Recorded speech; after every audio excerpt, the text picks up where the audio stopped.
following our earlier phone-in segment on Veterans Appreciation, we now turn to a deeper discussion on Armed Forces Remembrance Day, exploring its national significance and the issues affecting Nigeria's servicemen and veterans.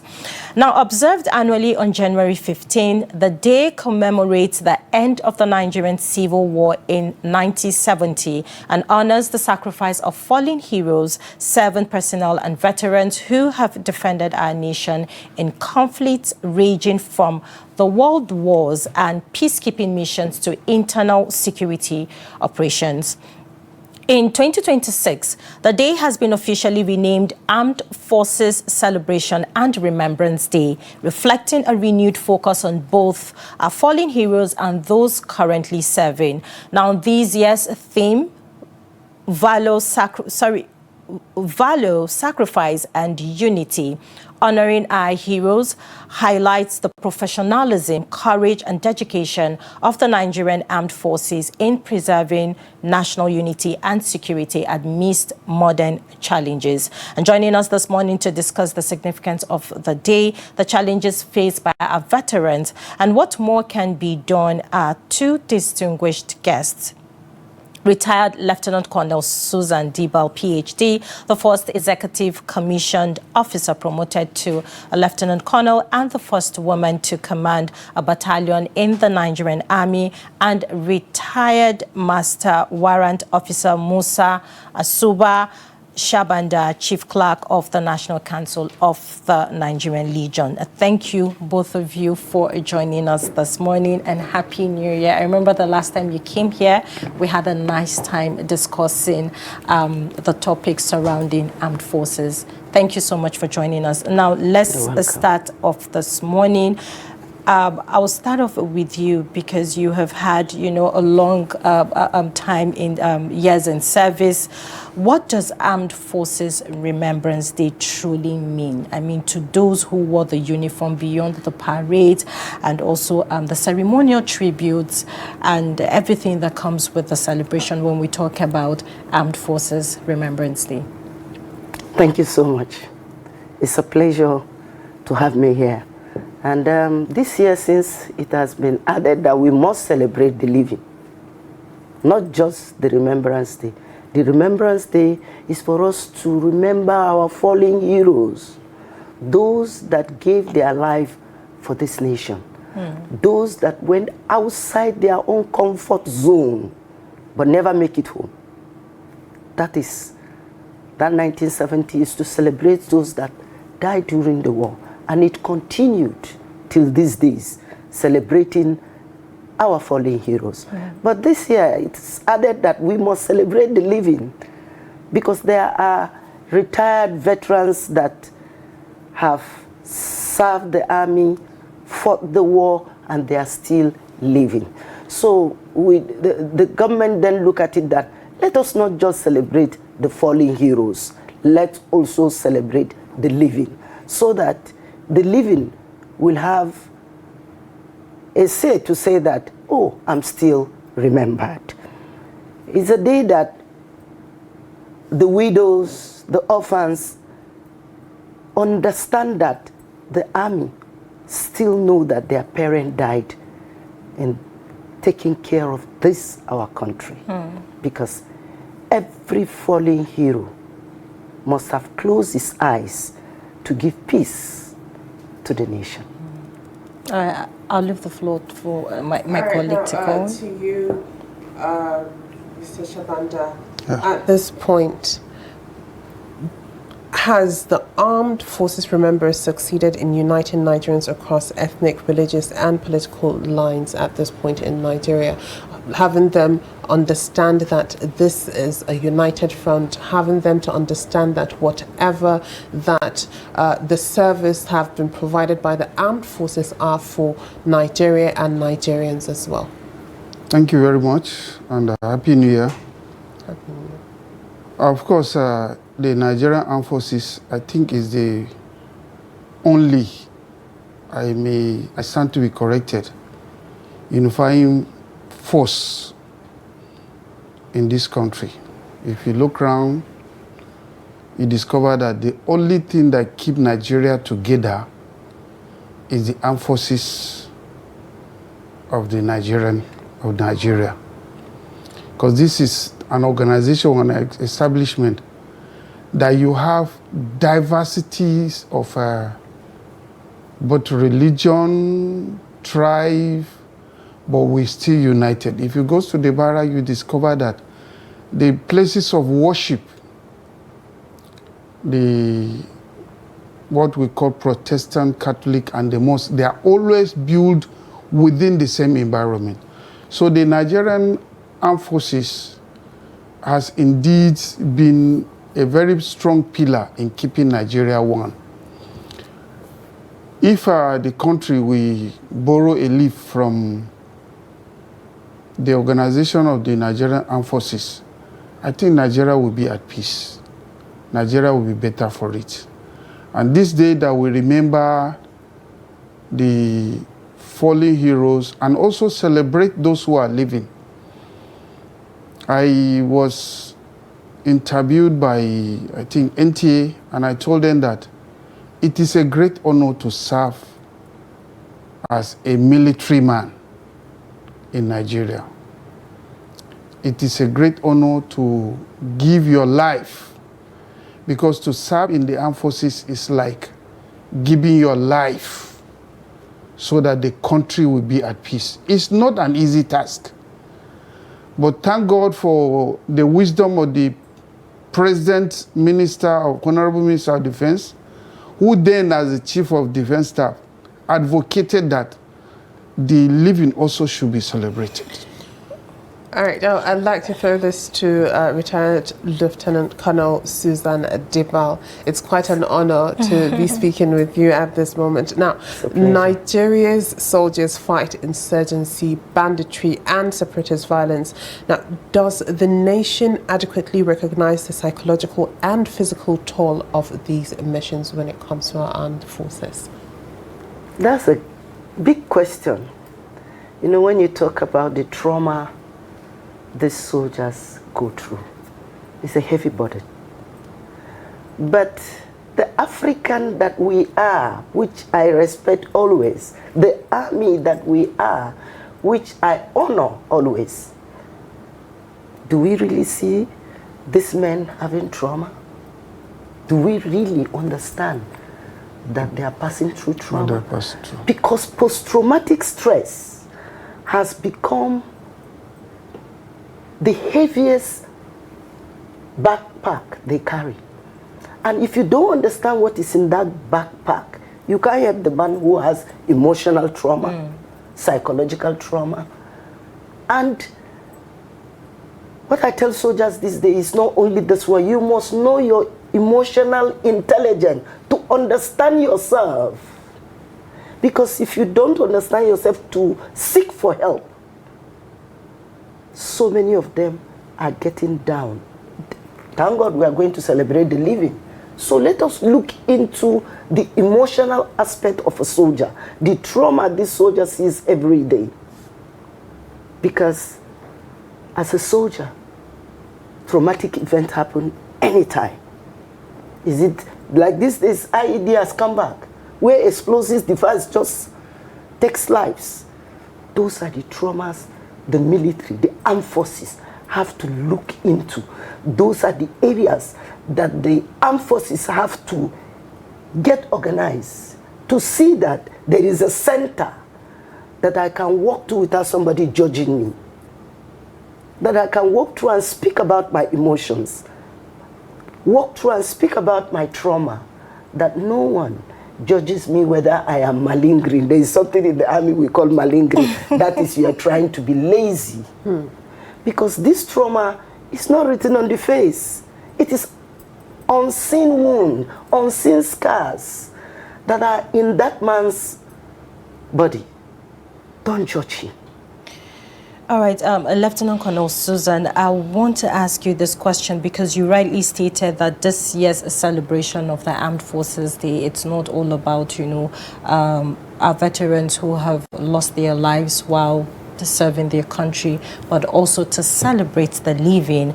And you have served this country at, at great personal risk. So After retirement, the system supports you the way you expected, especially in the healthcare service, and having access to basic, should I say basic amenities as a retired officer who laid down her life for the service of her country. Thank you for this question. See, there is nowhere you get 100% or 99%. Yes, the military is trying. But let me tell you, they need to do more. Because the man we're trying to celebrate him that is alive need a better health care. And comorbidity of disease, sickness. A veteran does not just come with headache. Other things follow. Is he having a prostate cancer? Is his kidney okay? Is his liver okay? These are things that comes with age. We have veterans that are 90, 80, even 100. So the military, the armed forces, have to look at the medical care of this veteran, that you decide to celebrate him even that he's living. We must get centers. I used to tell people that let the army have center for dialysis just for the retiree, just for the armed forces. Because, my dear, the cost of one section of dialysis, even with the depression, thinking of how much to pay, he dies before you even dilate him. Where does he have the money from? Yes, his pension is being paid every month. He gets his pension. But one dialysis, 1 point something. There is a patient that when I looked at that patient, I go out because one section of a dialysis is 3 million. Where does a soldier has 3 million? He's thinking about to feed himself. So let's have a full house, one exit for medical treatment for these soldiers, because that is what they want. A soldier does not need any other thing from you as a government, but let me have this basic health care. I see it's quite emotional Absolutely. for you yet to see how much those that are still with us, that what they're going through. Now, let me throw this question to you, retired MWO Shabanda. At this point, we know we're celebrating those that are still with us and those that have lost their lives. Now, are soldiers sufficiently equipped and supported, especially before deployment, or are we just honoring sacrifice that at this point with those that have lost their lives could have been prevented? Thank you very much. In the area of support to those maybe facing at the theater of war, well, the government is doing her best, or its best, but there should be more support. Why we lose our soldiers at the field of battle is because most of our equipment, or most of the soldiers, are not well properly equipped. The soldiers are lacking a lot of modern equipment, not like in the past where you face the war. Some of us went to Liberia, fought in Liberia, fought in Sierra Leone. The equipment and the modern warfare today is quite different. If you look at the equipment, some of these bandits are brandishing, carrying along. The Nigerian armed forces do not have them.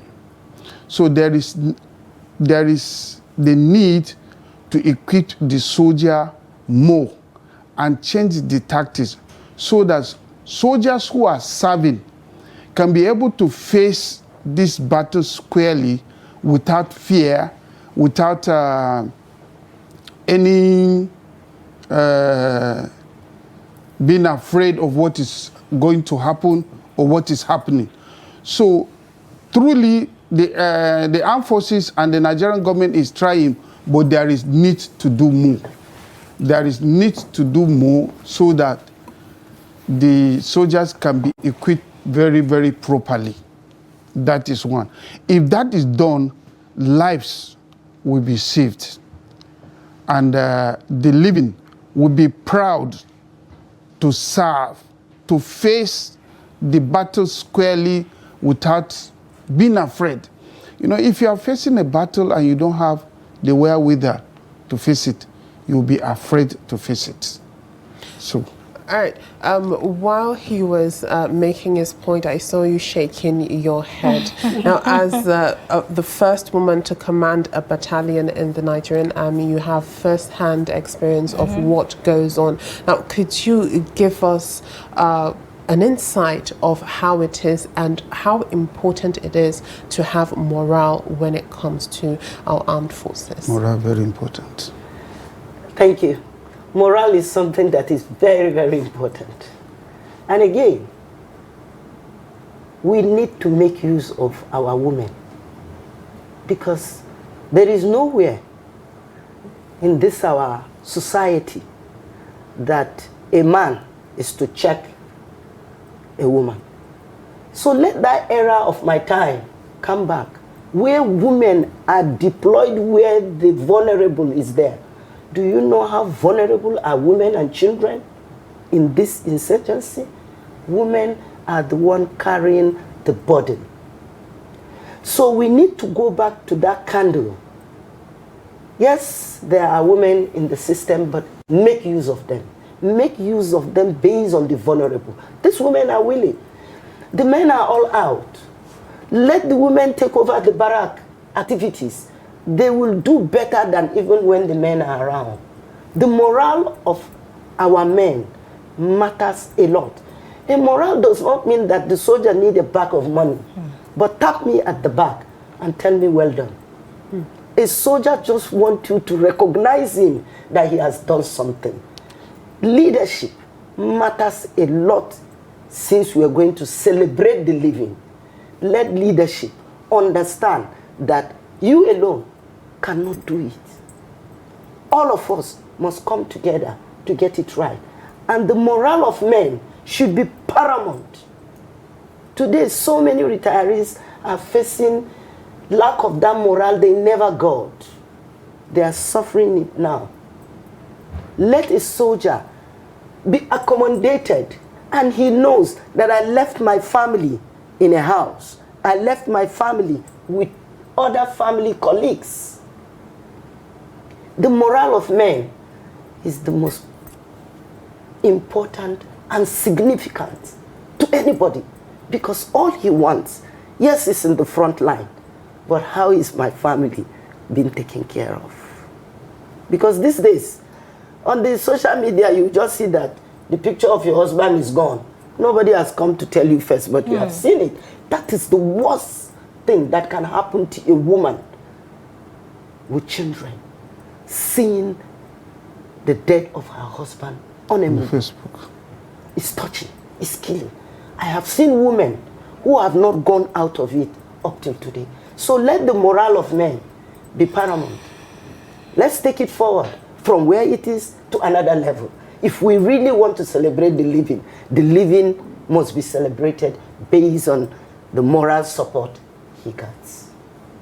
All right, I want to come to him now. Talking about, a celebration of the living of our veterans. This year, the federal government pledged 320 million naira to the Nigerian Legion, and some states provided, additional support. Do you feel these measures are sufficient, and what more could be done to support veterans? Thank you very much. This year, federal government has pledged. But do you know that most of the pledges, even the one last year, I can tell you authoritatively, last year, some of the pledges have not come to the coffers of the Nigerian Legion. Even the one done at the highest level. I don't want to mention places, but I'm telling you authoritatively, we have over 750 million that was pledged last year that has not come to the coffers of the Nigerian Legion. So where do you think it goes wrong Absolutely. from, you know, the pledges up until its supposed reaching of the Legion? The issue is that some of these things are done, John, can I say like a jamboree or for saying sake. If the pledges are backed up with sincerity and commitment, the Nigerian Legion will not be where it is. Especially with the present chairman, the national chairman, who happens to be the first lady to be given that appointment. A lady to be given that appointment. And a veteran. She's such a woman who has zeal to bring reformation to the Nigerian Legion, so that Nigerian Legion will be a home for all retirees. She has that flair, she has that drive, but the pledges are not coming. So if last year 750 million has not come in, we don't know of this year. And so other states, what I expected is, let Nigerians be true towards assisting the veterans. If, like my commander said, if both international body and individuals could see to the plight of the veterans, some of these issues can be taken care of, especially the medical aspect of it. You see, the nightmare of a retiree is one, your health. Two, where to stay after retirement. Because while in service, you're all along stay in the barracks. After you retired, you look for a place. If the Nigerian Legion is giving proper backing, the Nigerian Legion could come up with programs so that there will be avenues, rooms where accommodation can be provided as a late privilege, or less pricing. Then if the national and the international community could also go take a step further to see that some of these things are provided. Like Commander Diva said, a soldier who retired, who earns his pension, yes, it comes daily, and you have a case that of dialysis of 3 million. How do you go about that? It's killing. But if some of these things are provided, then you discover that a soldier can walk in through and have free by the government. But I'm telling you authoritatively, some of these pledges are just saying sake. We pray and wished that those who make pledges will also, so that there will be better way forward for the veterans who are living and for the families of the fallen heroes. Because there are, at times you see them, you see strike, all this in protest, just for peanuts. So we pray that this year it will be different. For last year, I am telling you, over 750 million has not come in. All right. Yes. Now, retired Lieutenant Colonel Dibal, at this point we understand that it is very important to provide financially to veterans, to those that are still here with us, and those still in service and that are retired, and their the families as well that have lost their loved ones. But at this point we understand, yes, financially, when it comes to healthcare as well, when it comes to everything concerning trying to live a comfortable life. At this point, what do you think should be highlighted in terms of policy that the federal government needs to take seriously in providing for our armed forces? Thank you. Policies are there. It's the implementation. You make policies.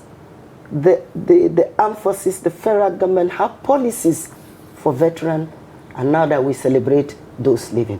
But I want to tell you, my dear, the area at which that makes me sick, I get sick, I see myself shivering when you tell a soldier that yes, this particular ailment is covered, but this particular ailment is not covered. That is the system of NHIS. You are telling me I have served this country for 35 years. I have sacrificed my life. I have agreed to give peace to my country. And at this point, I have a liver problem. And you are telling me that I'm going to pay half, and the government will pay half, NHIS will pay third.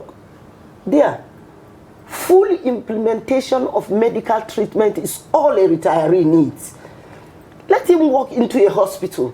There is a hospital today, I won't mention.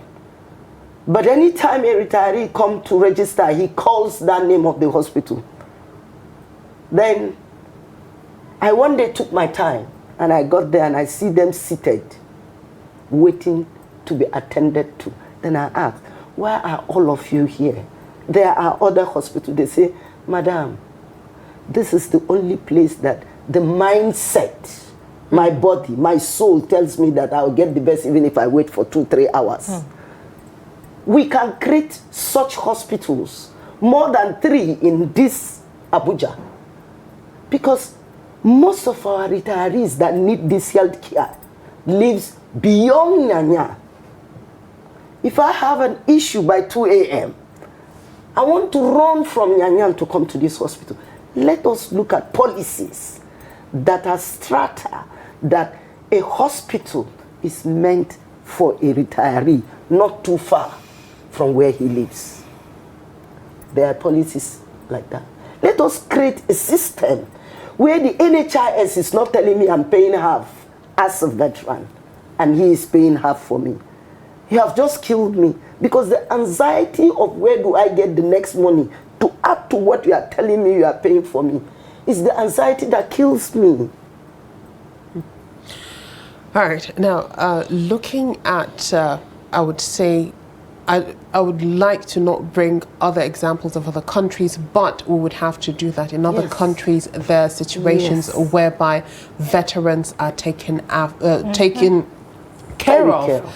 And there are, their families as well, if they've lost them, they're taken care of. Definitely. Just as you've mentioned earlier, for you to get the news that your spouse is dead from social media without them coming to you to get that first-hand information, to get that respect. And it is quite important to understand that not being able to provide, for example, free healthcare in some countries, even free transportation, subsidized prices when you go to restaurants or grocery shopping, things like that would aid in making sure that their lives are simpler and easier. And this brings to the point that when signing up for the armed forces, it's like laying down or giving out your life to the state, to the government, to Nigerians. So how can you make sure that it is understood? I'll be throwing this question to you. It is understood that it is an utmost priority in making sure that all their entitlements and making their lives easier is very important, because at the end of the day, do you believe that that would demoralize others from coming into the armed forces? Thank you very much. You see, when I started, I said it's a great honor to serve the country. And at the capacity of as a military man. There are a lot of policies that we have in Nigeria. Even the issue of when your spouse died, how you can be communicated. They are there in the books, like she said. Today, if younger ones knew that some of these challenges are there, I believe many people will not come. But due to lack of employment, unemployment has been everywhere in the country, so people rush to be in the army. Of a truth, even the policies of what happened to you, where you go next is there, but the implementation is always the problem in our country. When you look at other developed countries, it's not so. What I want to suggest or to say is that let the federal government create an avenue or a forum where the international community and the well-to-do should be educated so that they could be able to take off some of this, because living at the hands of the federal government alone is always a burden. But if those people who are well-to-do are brought in together, because in some international, in some countries abroad, you discover that some of these things, individuals, organizations, or establishment takes off and pay this pay some moratoriums so that if anything happens, there is money somewhere to take care of this. But in Nigeria, it's not so. Everything is left to government. Everything is left to few individuals, and it end up not coming through.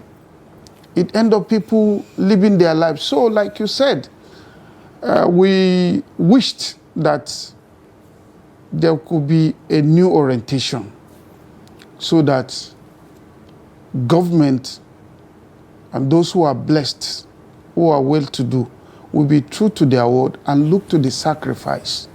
Because to be a soldier is taking your life and signing, I'm going to die. All right. You will see the death, you will go through it. No retreat, no surrender. All right. You have to go through that. Thank you very much for being here, both of you. It's been an absolute honor speaking with you and shedding so much light on so much that has been sacrificed for the country. Retired Lieutenant Colonel Susan Dibal, thank you very much for being here. And retired MWO Musa Asuba Shabanda, thank you very much Thank you very much for being here.